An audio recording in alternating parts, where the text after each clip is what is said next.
Good afternoon and welcome everyone to the IMF's debate on the global economy. I'm Sara Eisen.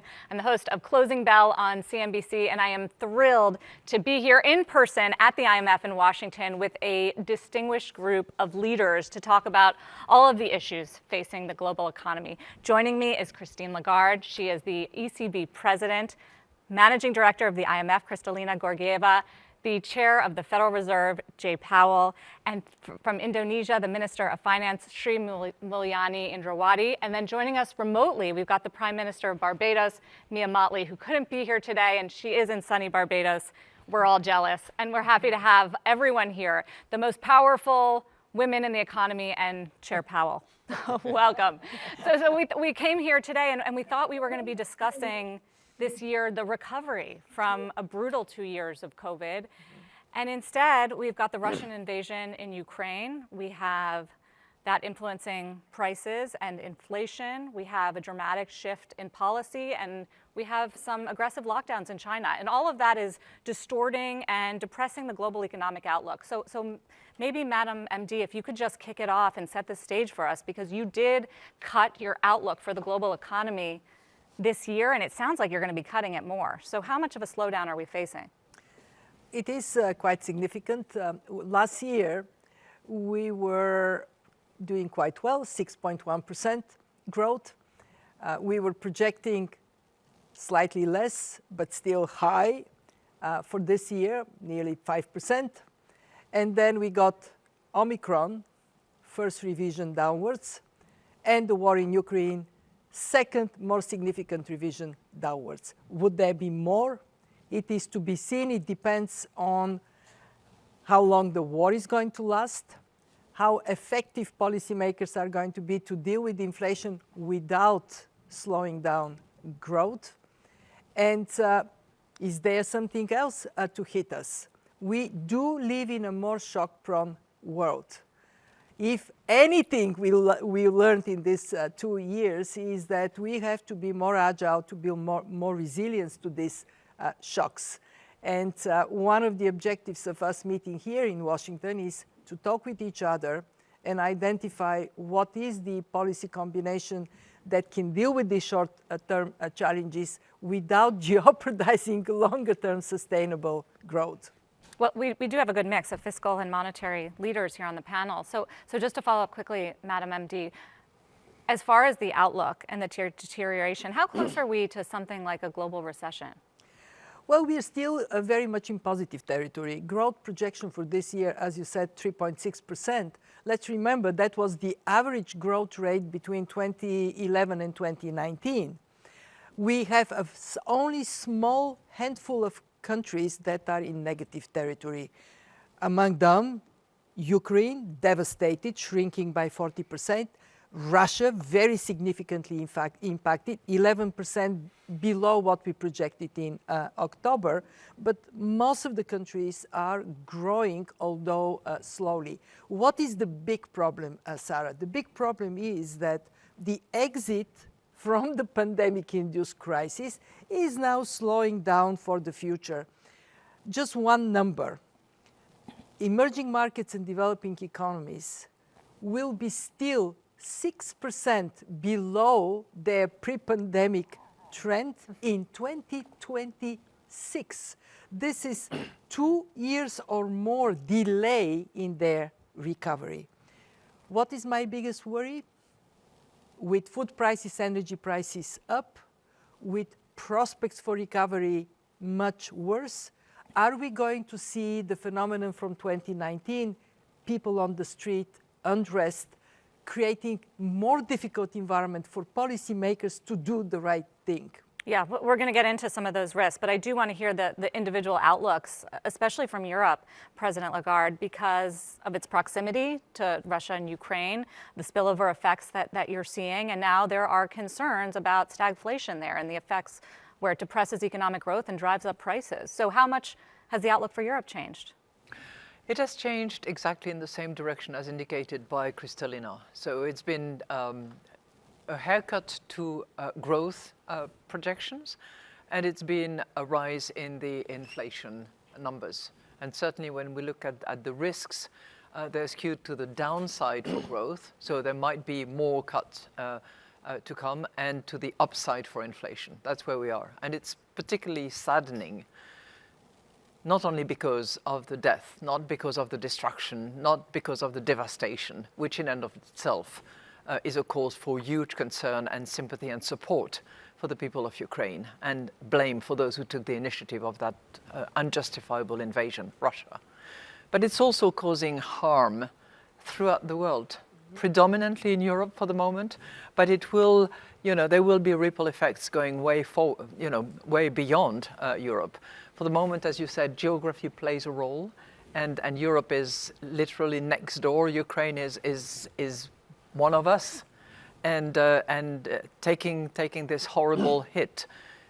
We are seeing refugees out of Ukraine into many of our European shores and countries, and we have to, by solidarity, do everything we can to support them. That's the situation that we have at the moment in Europe. It is particularly saddening as well to see that the recovery that we were embarking on is being stalled to a certain degree by what is happening out there. What if Europe takes another step and does ban Russian oil, gas, and coal? What would happen to the European economy? Well, let me just first of all salute the sanctions that were decided on a pretty global basis. Sanctions against the oligarchs, sanctions against the family members and the people at the origin of this unjustifiable war. De-swifting of about 80% of the banking sector of Russia, and also freeze of the assets of the National Central Bank of Russia that could be identified outside of Russia and a couple of other countries. So this bulk of, there were 5 set of sanctions decided one after the other, has clearly had a massive impact on Russia. And will continue to have an impact. And I think we will. The more it's rolled out, the more impact it will have. Obviously, the next question that everybody is agitating and considering is what happens with the oil on the one hand, the gas on the other hand. I think the issue of coal has been addressed by the Europeans together, who've decided to ban coal coming out of Russia, and I think it's a process, and I would not exclude that there be more decisions to come as it unfolds. Chair Powell, the U.S. has been a relative bright spot in the global economy, but now policies are changing, as you know, to address inflation, and there are concerns globally about the tightening of monetary policy. What's the U.S. outlook, and how are you feeling right now about your claim that we're not heading toward recession? I guess I'd start by saying that we are unified with our allies around the world in opposition to the invasion of Ukraine for no reason, and the human suffering that's going on there. And while these economic matters are important, there are very fundamental things at stake there that we want to keep in mind. So in terms of the U.S. economy, we are a bit more remote from the immediate effects of the war compared to Europe, for example. But we will be feeling them over time, and they will come in the form of upward pressure on inflation, further upward pressure, and a bit of downward pressure on output. But the U.S. economy is very strong, performing very well. By most forecasts, we'll have another strong growth year this year. The labor market is extraordinarily tight, extremely tight, historically so, and to the point where really there's an imbalance between supply and demand for workers. And of course, the big issue that we're very focused on is inflation, and getting inflation back down to our 2% goal. But if we start to slow materially in our economy, will you stop tightening, even if inflation is still above your target? Well, so first of all, you asked about a soft landing. Basically, that's our goal. Our goal is to get demand, use our tools to get demand and supply back in sync, so that inflation moves down, and do so without a slowdown that amounts to a recession. That's our goal. And I don't think you'll hear anyone at the Fed say that that's going to be straightforward or easy. It's going to be very challenging. We're going to do our very best to accomplish that. And it's absolutely essential to restore price stability. Without price stability, really, the economies don't work without price stability. We need that to have a strong labor market for an extended period of time. We need it for financial stability. So we must do that. The market has 3 50 basis point hikes coming at the next 3 meetings as of this morning. Is that reasonable? So I try not to comment on specific market pricing for things, but I will just say this. At our last meeting, and this was in the minutes from the meeting, many on the committee thought it would be appropriate for there to be one or more 50 basis point hikes. Are you one of those people? I don't disclose my own path. I try to lead the committee, but so I think markets are processing what we're saying. They're reacting appropriately generally, but I wouldn't want to bless any particular market pricing. The thing I want to say though is we really are committed to using our tools to get 2% inflation back. And I think if you look at, for example, if you look at the last tightening cycle, which was a 2-year string of 25 basis point hikes from 2004 to 2006, inflation was a little over 3%. So inflation is much higher now, and our policy rate is still more accommodative than it was then. So it is appropriate, in my view, to be moving a little more quickly. And I also think there's something in the idea of front-end loading whatever accommodation one thinks is appropriate. So that does point, that points in the direction of 50 basis points being on the table. Certainly, we make these decisions at the meeting, and we'll make them meeting by meeting. But I would say that 50 basis points will be on the table for the May meeting. Minister Mulyani, are you more worried about what Fed Chair Powell is doing or about what we're seeing in China right now with these aggressive lockdowns because of COVID as it relates to your economy and the region and emerging markets? Well, United States and China, the two biggest economies in the world. Whatever happened in these two economies definitely have a spillover to the rest of the world. First, I think what Chairman Powell mentioned about the challenge to stabilize the price inflation down definitely will require monetary tightening, and that has been communicated. We are talking about well-calibrated, well-communicated, well-planned.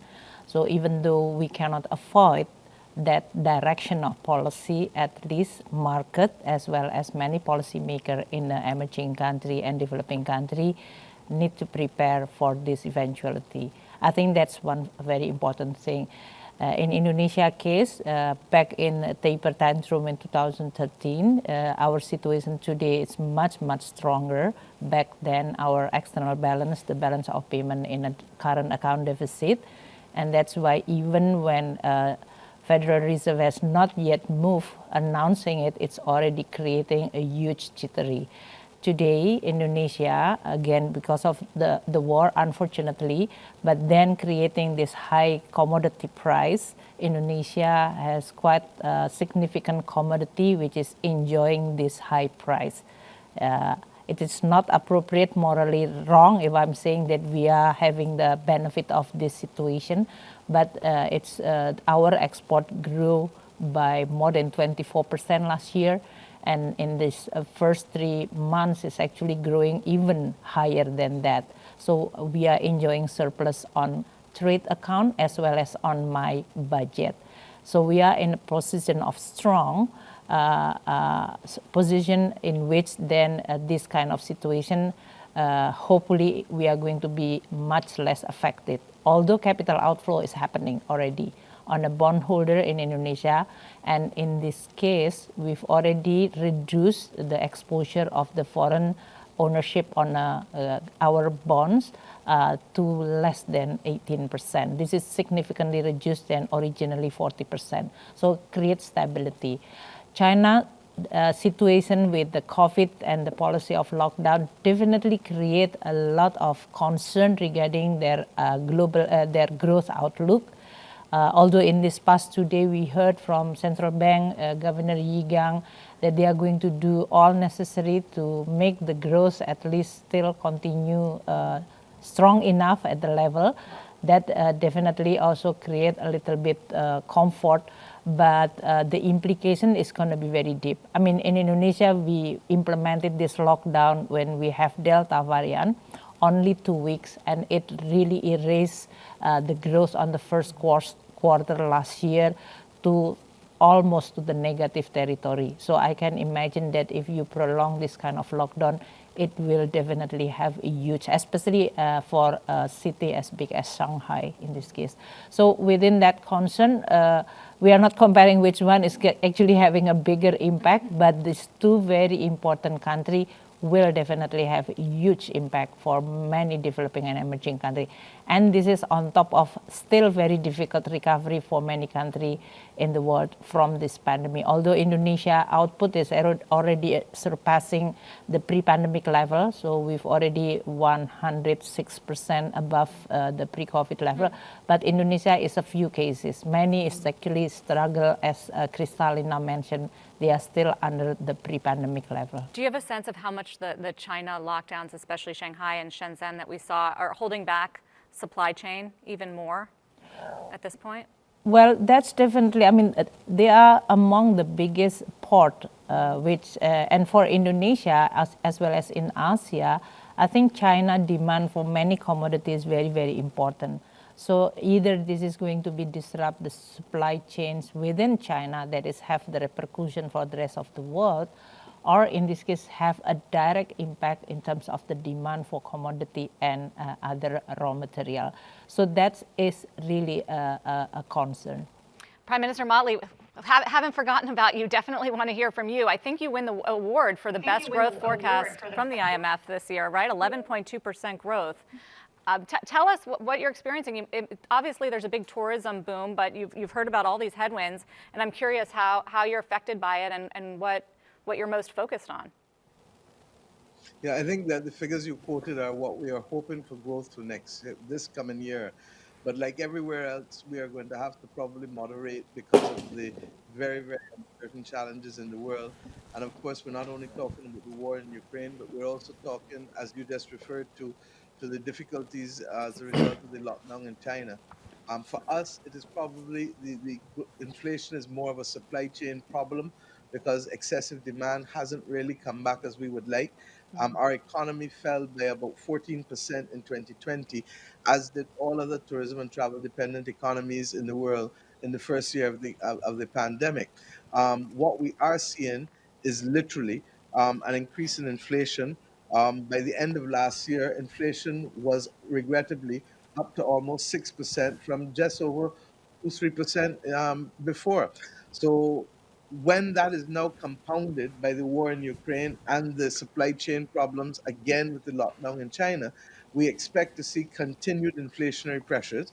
And then when you add to that the tightening of monetary policy, that's going to be worse for us because you have to recall that unlike other countries, the only thing we could really do was literally to increase debt. We don't have the benefit of the fiscal and monetary relaxation that Europe and the UK and the US were able to do so successfully in the middle of the pandemic.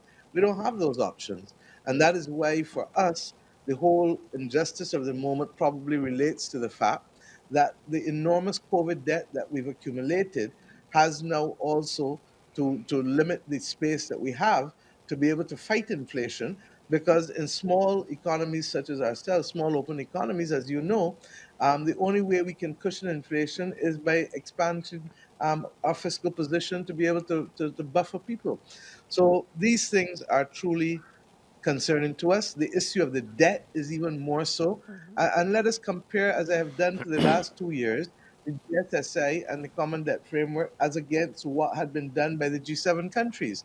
And let us also reflect on the fact that we're not going to be serious unless we bring the non-Paris Club actors to the table. The private sector has to come.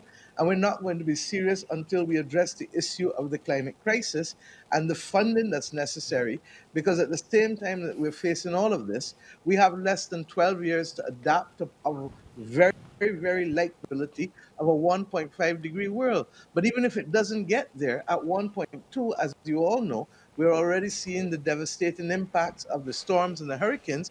But what most people don't know about are the droughts and the sargassum seaweed and the destruction of the coral reefs that lead to coastal erosion.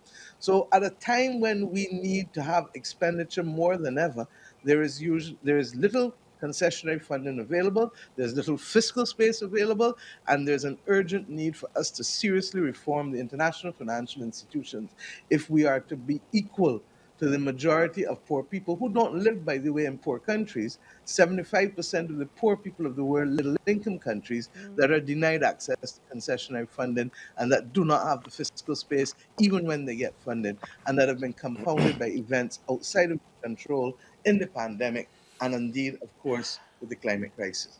That sounds like a to-do list for the IMF. So much so. Mia, I have a piece of really good news for you. You have been championing the allocation of concessional finance, not only on income per capita, but also on vulnerability to climate shocks. And today, at the discussions we had, the Resilience and Sustainability Trust, which will provide long-term maturity, finally financing to vulnerable middle countries, got a big boost. We signed up already $40 billion for it. So one instrument that you should take pride of. When Christine was the managing director of the IMF, I remember you saying to us, there has to be allocation of concessional finance linked to vulnerability. It has happened. But let me take two more points of Mia's list, if I may. The first one is the issue of debt. In 2020, debt levels have jumped for an understandable reason, to put a floor under the economy. Largest increase since the Second World War in 1 year. In 21, it was easy because interest rates were low, access to financing abundant.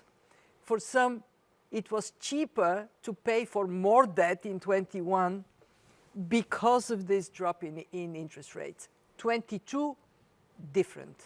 In 22, we have to brace for quite a number of low-income countries, some middle-income countries, to hit the wall.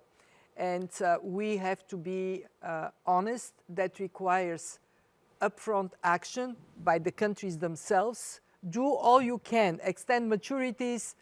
If you have currency mismatches, fix it, but also for us, and the IMF has its own responsibility. We have to help countries restructure debt early. And if we don't, down the road this year, we may be in a very difficult place. You talked about the 50 basic points. Just imagine what it means for emerging economies if, on top of it, their currency depreciates, which is also possible, and capital starts seeking the comfort of coming here to the United States. Very important problem. And the other one I want to touch very briefly on is climate change. It is not going away. On the contrary, it is getting worse. For shock-prone countries, this requires for them to take measures to make their economies less vulnerable to these shocks, for the rest of the world to provide them with the support that is necessary.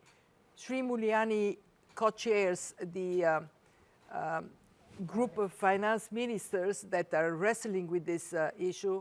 We have to come up with practical, very effective schemes, because if we don't, it would be, for these countries, for these vulnerable countries, it would be a shock they cannot anymore sustain on their own. Since we're on the policy discussion, I do want to dive a little bit into monetary policy, since we have the world's two leading central bankers at this table. And maybe I'll ask you, MD, who has a tougher job right now, this guy or President Lagarde? Whoa.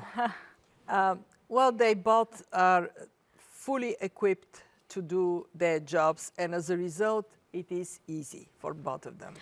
Yeah, I think we can agree with that. Yeah. But President Lagarde, so clear, Europe is dealing with sky-high inflation rates as well, highest we've seen in the Eurozone. Why are you not sounding as hawkish as Chair Powell when it comes to raising interest rates and tackling inflation? Well, first of all, I'm not a hawk. I'm not a dove, and I'm carrying this little owl with me all the time to remind myself that everything that we eventually decide has to be a concerted, coordinated, collective decision. But I think you ask a really important question, and I thank you for that, because it's often the case that commentators, analysts will just put the two of us in the same bag, and I'm very proud to be associated with Jay Powell because I respect him greatly. But our economies are moving at a different pace. Our inflation are fed by different components. And as a result of that, our analysis of the roots and the consequences of inflation have to be different. Let me just give you an example, and I'll just speak for Europe, and then I'll let my colleague, Mr. Powell, speak for his economy. Given that we have both the objective of price stability, which is the driving compass for us.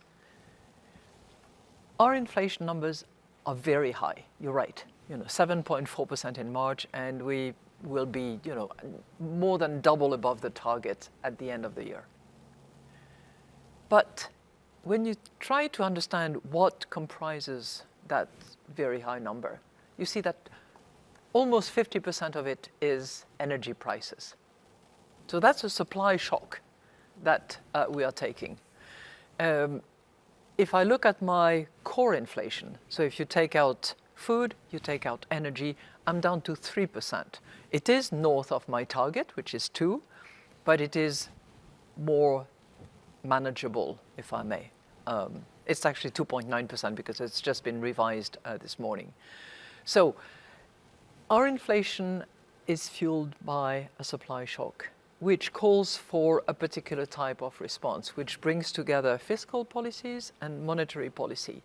And obviously, we cannot operate at the same pace, with the same sequence, using the same instrument necessarily when it's that kind of inflation that we are dealing with. So it is much broader based than it was. It is much higher than our target, but it is supply driven, number one, and it needs to be addressed in a sequential, flexible, gradual way, which is what we have begun doing. We have started the journey back in December. We have reinforced that position in March, and we will have a new set of fresh data in June, which is when we have our next Monetary Policy Governing Council, at which point we will have to determine when we stop net asset purchases in the course of the third quarter, of course, but when in the third quarter? Is it going to be early? Is it going to be later? To be determined by the data that we receive. And that will then lead us to assess whether or not an interest hike is needed, and at what point in time after the net asset purchases have concluded. So you don't have that in your mind, that you'll be raising interest rates, say, in July? I have all the steps, all the tools, and all the sequences in my mind all the time. And what I look at all the time too is the various indicators that are provided by the forecasters, by market analysts, by markets, by consumers, by the labor market, which informs us, because clearly the second round inflation is one component that for us is critically important in order to determine whether inflation expectations are well re-anchored at around 2% or whether they are at risk of de-anchoring. So that's what I have on my mind all the time. But they're moving up a little bit, aren't they? To be fixated on a day, a time in the day, doesn't make any sense to me, because once we say that we are data dependent, for goodness sake, let's wait until we have the data and then we move on to decide. And we've agreed on a sequence. We have to follow that sequence in the journey that we have embarked upon. What about inflation in the US? Some are wondering if it's peaked. Do you think so? So let me say one of the great benefits of the IMF meetings is the chance to talk and collaborate. Christine and me and all of our colleagues talk about these things, and we find a couple of things. First is that inflation is really a global problem. It's quite everywhere, and it's high in most places. But there are differences. There are certainly differences. So in the United States, we have very strong growth, and we have higher inflation, we have higher core inflation than Europe does, for example. We also came into this, Europe has struggled more than we have with low inflation, well below target, had a much lower policy rate. So we have a different level of underlying inflation. So they're just differences. And of course, we all serve domestic mandates. So in the case of the United States, we have had an expectation that inflation would peak around this time and would come down over the course of the rest of the year to an extent, and then come down further in 2023. These expectations have been disappointed in the past, and so now we're really in wanting to see actual progress. It may be that the actual peak was in March, but we don't know that, and so we're not going to count on it. And we're also no longer going to count on help from supply side healing. We're gonna if we get that, that'll be great, and I think that would be enormously helpful in having a soft landing. But we're really going to be raising rates and getting expeditiously to levels that are more neutral, and then that are actually tightening policy, if that turns out to be appropriate once we get there. But isn't it going to be hard to control inflation through tightening when a lot of it is coming from the fact that Russia and Ukraine are major exporters of so many commodities that we need? We don't know how long this war is going to go on. We don't know how long China is going to be seeing these rolling shutdowns and therefore more supply crunch.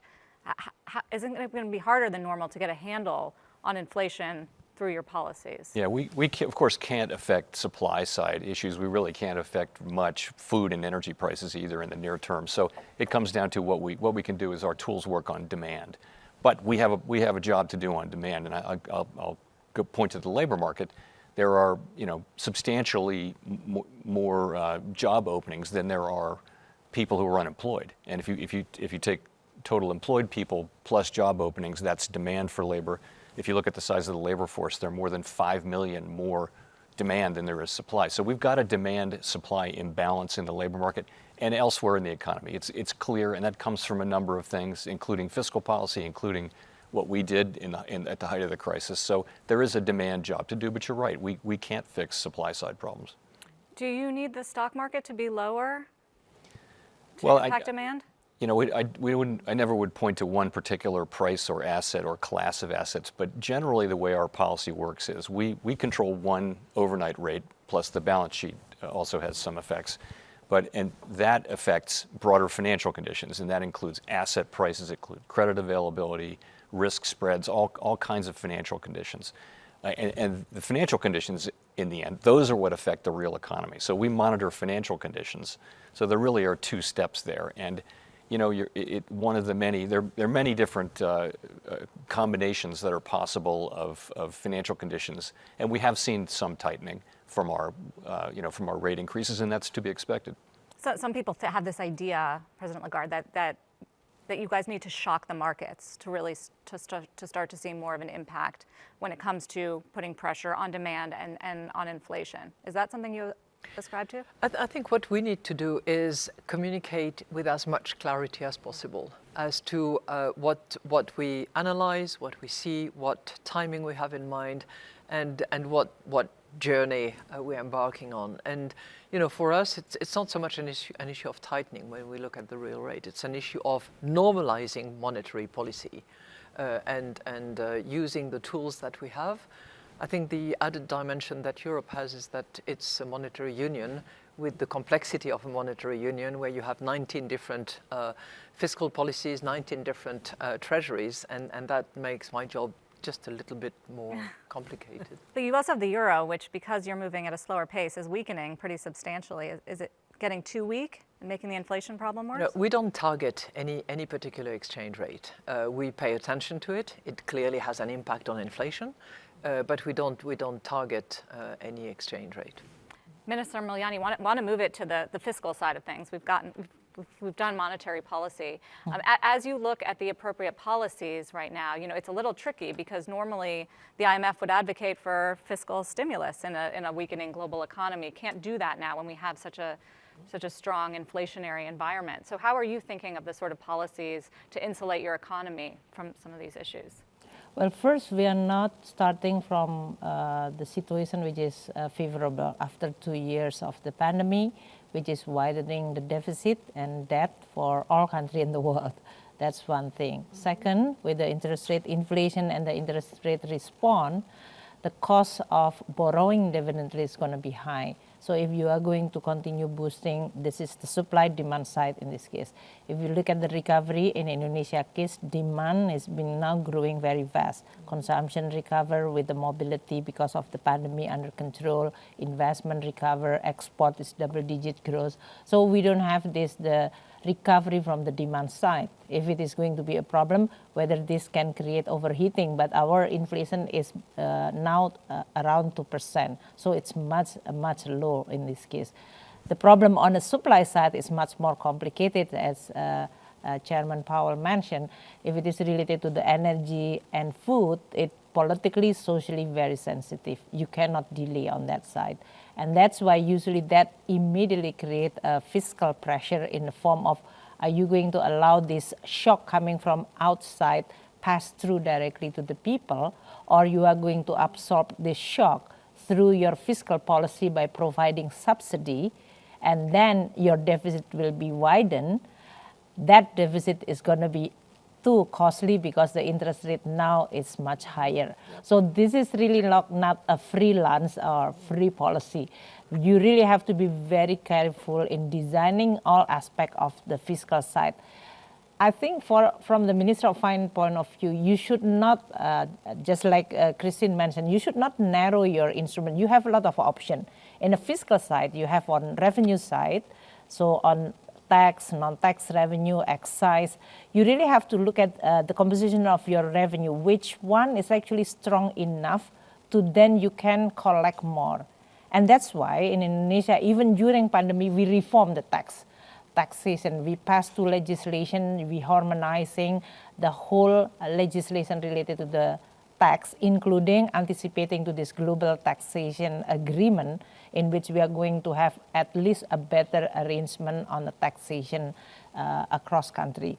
The second one, you look at the spending side, and this is exactly our spending in the past 2 years dominated mainly by the COVID-related spending, health, vaccine, treatment, therapeutic.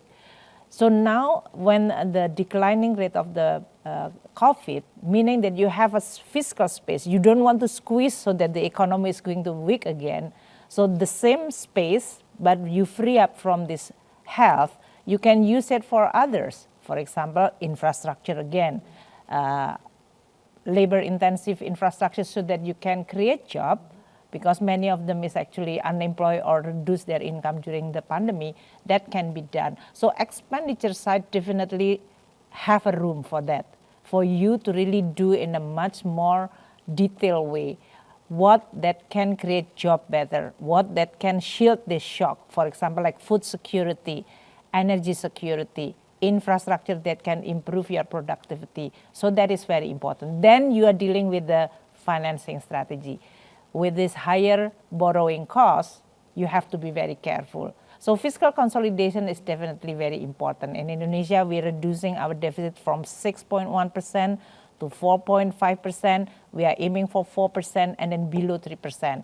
That is the fiscal discipline of the Indonesia fiscal policy in the past 20 years. So we only have 3 years during this pandemic to allow to have the fiscal deficit above 3%. That's signaling to the market that we are on our track, credible enough, so that the market is going to price our bond correctly in this case. So they are not creating excessive punishment only because Chairman Powell said that I'm going to do the 50 basis point how many times. That is going to be something that... What did he say? Well, no. Prime Minister, because you're asking the question. Yeah, no, basically said it. Prime Minister Mottley, you brought up food insecurity, and you're very powerful. I went back last night and watched it again. Inspiring speech at the UN last fall, I believe.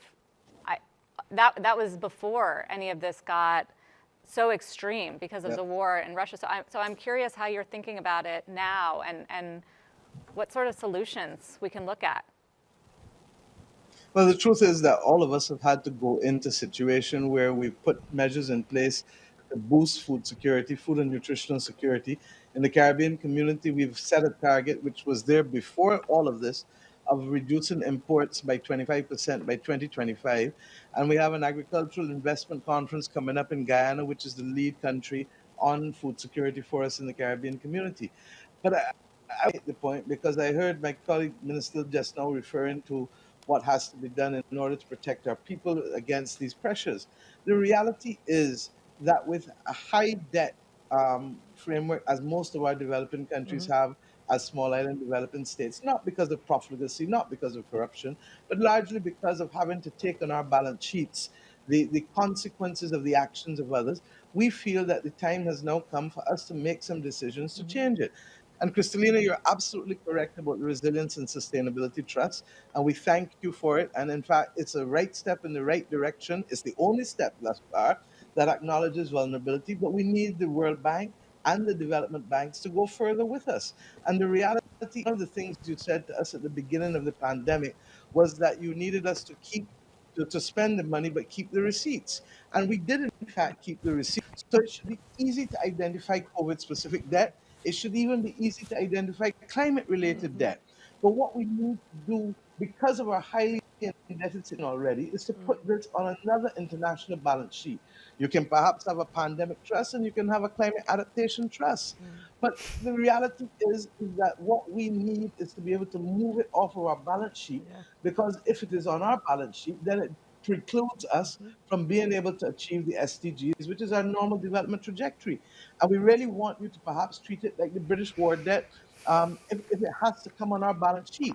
Because if it's coming on our balance sheet, how do you have a situation where the British understood after World War One, they issued bonds in 1914 and 1917 as 30-year debt at 5%, consolidated them in 1932 to 3.5% with no maturity, and it became perpetual debt that they paid off 100 years after the 1914 debt. Now we have to think outside of the box because it's becoming increasingly difficult even for us to shield our populations with the limited fiscal space that we have against the fact that the cost of debt is likely to increase because of the monetary conditions tightening, and because of the fact that we just simply are not seeing the rate of economic recovery as quickly as we need to. Now, we're confident that tourism recovery usually can come back and bounce back quicker than most, but what is happening with the increased fuel costs will affect the cost of flights, will affect also how people view where they want to go. And you have to ask yourself, and Christine, you're perhaps better in a position to say this, is there still a strong appetite for travel in Europe, given what is happening with the war in Ukraine? And I just hope that we can take the bold and brave decisions necessary, because too many people's lives are at stake. And quite frankly, it cannot be a unidimensional conversation either about what is happening in Ukraine alone. We are totally sympathetic. But what's happening to the people in Tigray? What's happening to the people in Yemen? What's happening to the people elsewhere that are also on the verge of a humanitarian crisis, if not in the midst of that crisis already? There's a lot there. A few questions? I think you can. I think Mia is totally right, and I think that we should acknowledge that all wars are horrible, are human tragedy, are causing devastation and economic harm. All wars, and this one is no different, and it is self-inflicted by Russia in a determined and totally unjustifiable way. But all wars are to be stopped. You're completely right. And consequences of war, when you look at Afghanistan, for instance, that's another place where clearly the consequences of wars and years of wars are hurting people and hurting women more than anything else, actually. MD, did you want to respond on the debt question? When the IMF was created, the main objective was to help countries correct domestic policies that are undermining their opportunities to grow and create employment. Today, what Mia is saying is we live in a world in which there are exogenous shocks that are harming countries and are putting them in a position in which on their own they simply cannot handle it. And the question in front of us is, how do we recognize that it is not bad governance, it is not bad policies, it is a climate shock, a pandemic, a war that is dramatically impacting a country, and what is the role of international institutions to be a corrective force in that regard.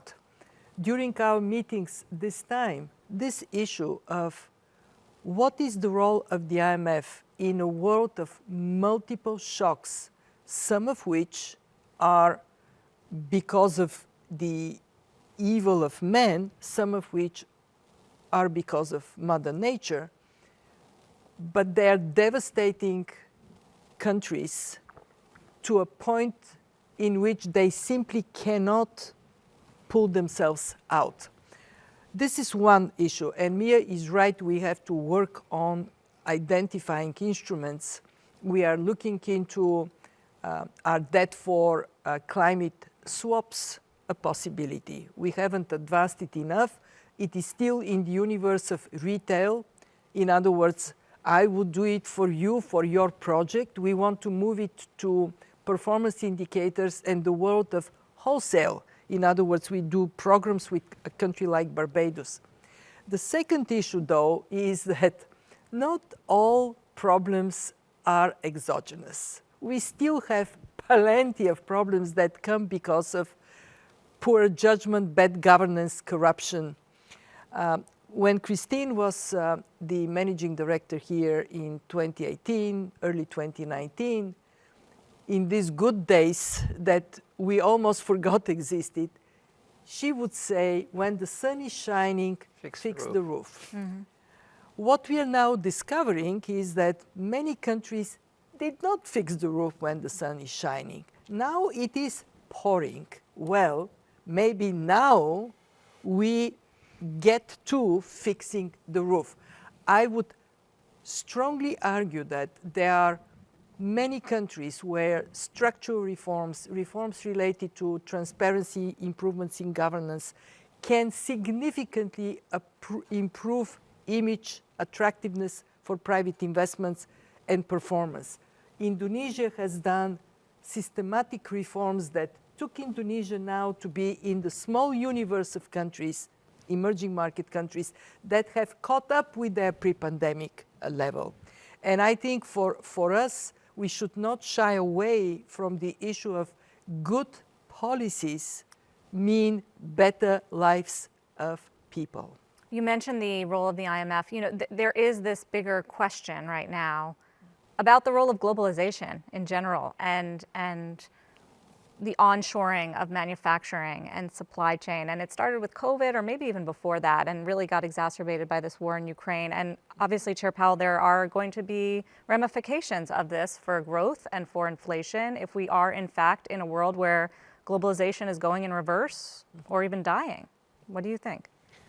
Well, that is certainly a possible outcome here. I think you've seen questions about globalization, and this series of events around Ukraine certainly has the possibility of leading to a more fragmented political situation and economic situation. You saw Secretary Yellen's speech this week about looking to, I think she called it friendshoring. So I think there's a lot of thinking going on like that.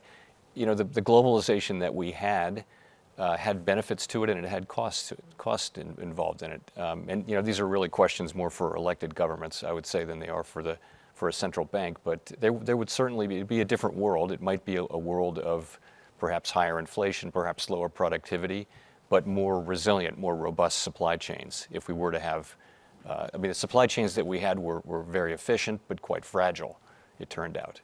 So. And I think it's not clear that we're seeing a reversal of globalization. It is clear, I think, that it's certainly slowed down, and it may go into reverse. I don't know. Is that? I mean, clearly Europe's thinking about it in terms of security and things like energy and dependence on that sort of thing. Do you think we're going in reverse? No, I think we're going to revisit the terms of trade and who we are trading with, and on what principles we are determined to continue trading. And reorganizing supply chains. And, you know, for once, I'm quite happy to actually plead for the case of Europe, because there's always Europe bashing now and again. And I think that the work that we had to do over the last 70 years And the adjustment that we had to make, moving from a small group of 6 to now 27 countries, which are all members of this, single market where goods, capital, and people move freely, has been a laboratory of a different kind of trade. And it is not easy, let's face it. There are countries sometimes that are drifting, that would like to operate slightly differently, but where the governance, the rule of law, the principles by which we abide when we join the club keep us together and keep up on track with those key principles that we respect. So it is a bit of a laboratory, and I would hope that as we re-examine and revisit globalization, which has provided a lot of good in and of itself, we can use that experience to see how we can enforce, how we can govern, how we can make sure that everybody is included, that we don't leave some by the side of the road, but we try to be together and make sure that it is inclusive. I know it's something you're thinking about a lot. I mean, yes, maybe it's a taboo topic to talk about at an IMF World Bank meeting, but this idea of the fragmentation, of what's happening geopolitically and the alliances that are forming and how that's going to drive the underlying free movement of trade and people and capital. We are living in a multipolar world, and that has already led to some frictions and some shifts in trading partners. But I am in the both of those who say we are so integrated, and if you make a list of the problems that no one country can resolve on its own, it's a very long list. We have to find ways to work together. So what is the question? Are we going to evolve in blocks that are closed and function independently from each other? Or we would have some preferences, preferred trading partners, but we will have highways and bridges that allow us to still solve big problems, come on the same page. What was so interesting today in our discussions was how strong the voice of we have to work together was in the room. And it was especially emerging markets and developing economies that said, hey, we have achieved so much because of this integrated global economy. It is irresponsible to make the world poorer. And actually, Sri Mulyani spoke so well that it is the quality of our world, not just the quality of our economies, that is at stake. But it is more difficult, and it makes my job even more important in finding place for all of us to agree. You probably have heard the story of communiques not materializing. Didn't materialize for us at the IMFC, but if everybody agreed on the substance of the policy conclusions and recommendations, everybody. And then we had one member that said, well, but you're saying something else there that I don't agree with. It is very, very early, in my view, to go and buy a coffin for globalization. Not that yet. That's quite a statement. Minister Mulyani, curious about your take and whether you find yourself in sort of an awkward position because of the close trade ties with China and proximity there, and then obviously the relationship with the US, and also as the chair of G20 and the developing nations there, how you sort of weave all of this together. Well, all emerging country, developing country, or from developing country to become emerging country, they usually can achieve those level of progress because they were open. They are also integrated with the global economy. Yeah. So when Christine was in the IMF, I think telling about the globalization has reduced a lot of poverty, and that's why what we are aiming, or the focus for many countries, is how you are going to prepare the foundation of your economy, whether this is on a policy level, institutional level, as well as the practice of the business that need to be competitive so that you are going to be able to have this efficiency, productivity, and then improvement on the livelihood of the people. Now it's changed. The language is no longer about efficiency, but all on security, talking about reliability.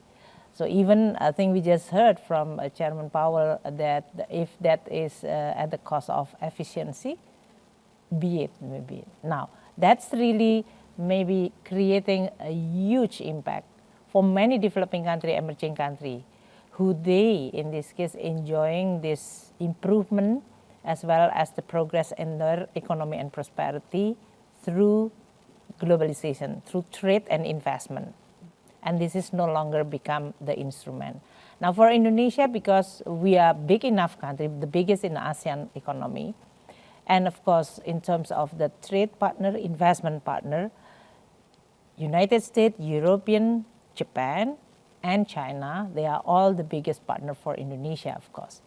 Within the ASEAN, we have, for example, with Singapore. So the choices is there.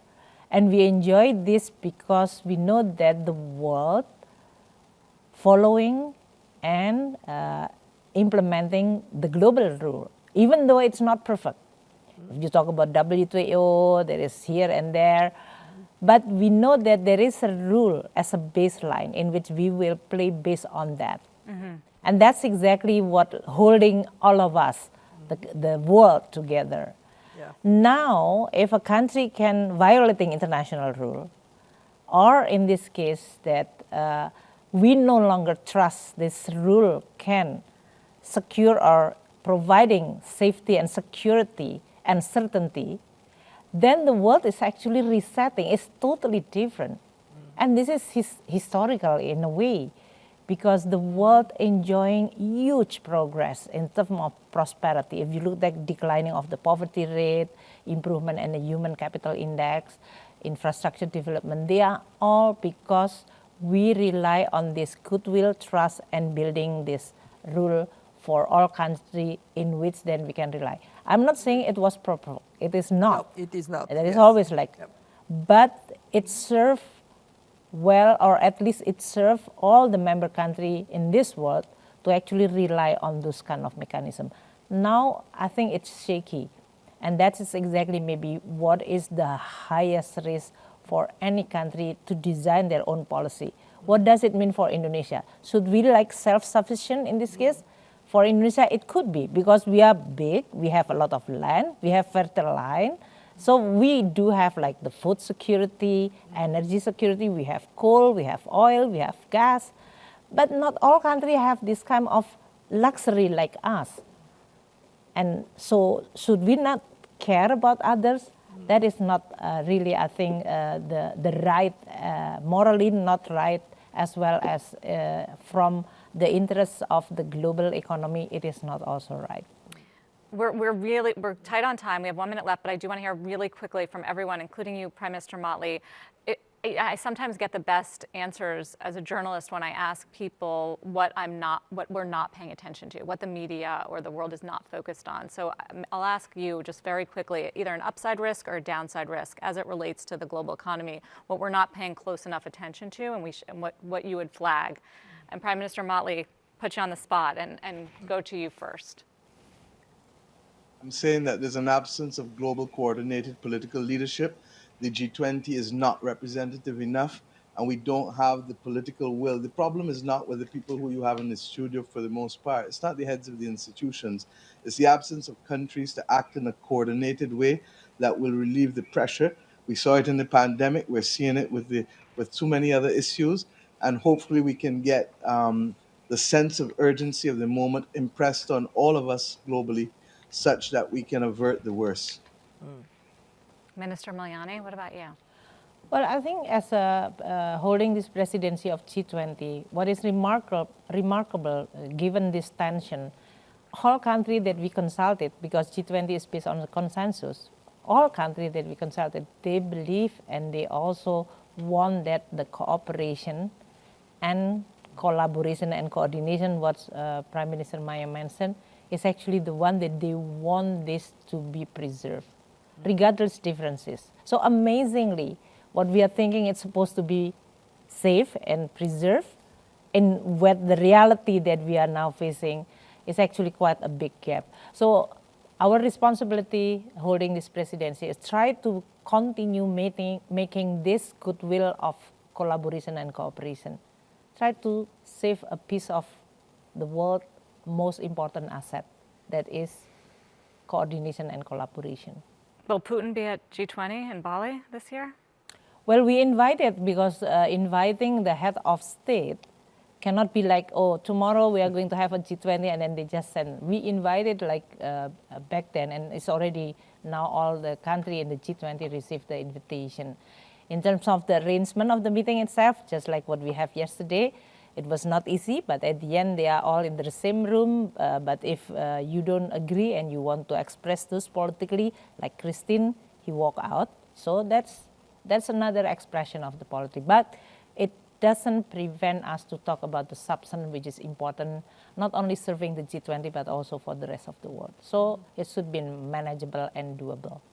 Chair Powell, what are we not paying enough attention to? So I'll tell you what I'm thinking about, which is, we had this economy that was, very low inflation, very low unemployment everywhere in the world before the pandemic. Then the pandemic comes in and really knocks everything sideways.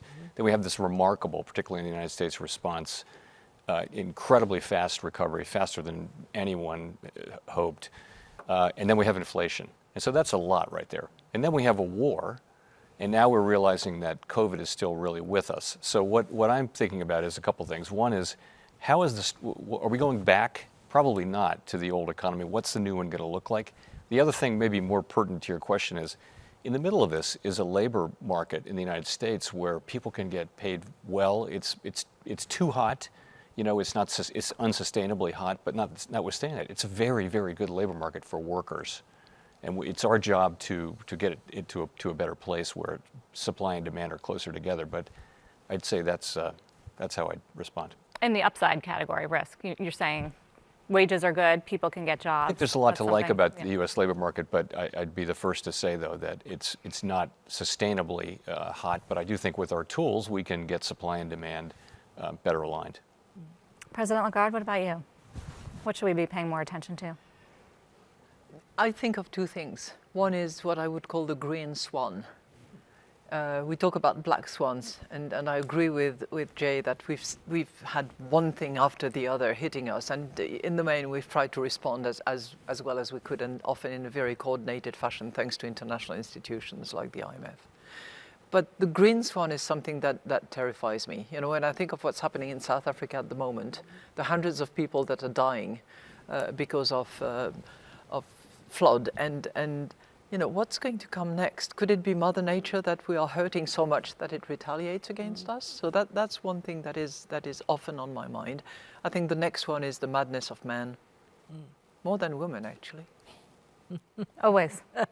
Yeah. Madam MD. I think we are not paying sufficient attention to the law of unintended consequences. We take decisions with an objective in mind and rarely think through what may happen that is not our objective. And then we wrestle with the impact of it. Take any decision that is a massive decision, like the decision that we need to spend to support the economy. At that time, we did recognize that may lead to too much money in circulation, too few goods, but didn't really quite think through the consequence in a way that upfront would have informed better what we do. And I subscribe entirely to what Christine said about climate shocks. We are already out of time. And the fact that whenever something hits us, we forget about this other crisis is incredibly troubling. The fact that we are, I'm sorry I'm going on here, but I'll finish in a second. We act sometimes like 8 years old playing soccer here is the ball, we are all at the ball, and we don't cover the rest of the field. Our ability to deal with more than one crisis at one time is very, very limited. And we have to zero in on the really big things that would determine the future and keep our attention on them. When the war started, my daughter calls me a week later and says, "Mom, what happened with the pandemic? It disappeared from media, we didn't pay any attention, it is still with us." So we have unintended consequences of actions, and we have insufficient attention to cover the whole field. Well, we've covered a lot today in this discussion, so thank you all so much for your time and your candor and taking my questions. And thanks to everybody who tuned in as well. Have a great afternoon. Thanks for being with us.